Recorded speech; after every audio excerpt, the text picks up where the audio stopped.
अल्पवयीन मुलीवर बलात्कार करणाऱ्या आबिद हुसेन यास फाशीची शिक्षा झाली पाहिजे यासाठी प्रचंड मूक मोर्चा काढण्यात आला।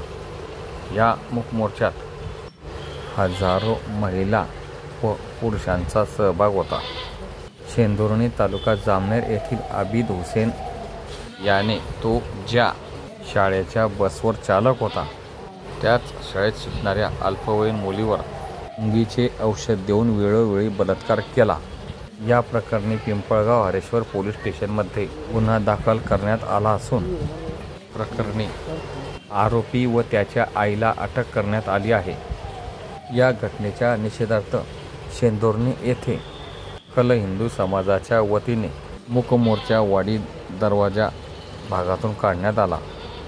मुख्य मार्गाने हा मूक मोर्चा शेंदुर्णी दूर क्षेत्र येथे पोहोचला।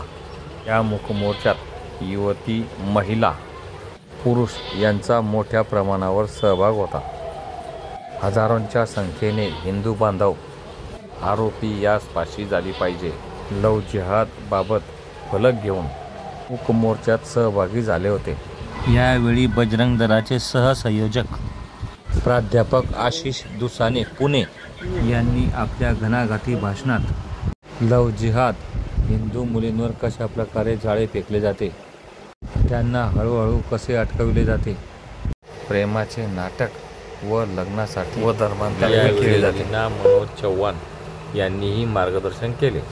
सकल हिंदू समाजाच्या वतीने विश्व हिंदू परिषद जिल्हा सहमंत्री भिका इंदरकर यांनी प्रस्तावित केले। मोर्चात सहभागी महिलांनी याबाबतचे निवेदन पोलीस उपअधीक्षक अरुण आव्हाड, पौर पोलीस स्टेशनचे सपोनी प्रमोद कठोरे, शेंदुर्णीचे पोलीस उपनिरीक्षक नंदकुमार शिंबरे यांना दिले। यावेळी विश्व हिंदू परिषदेच्या पदाधिकारी यांनी परिश्रम घेतले।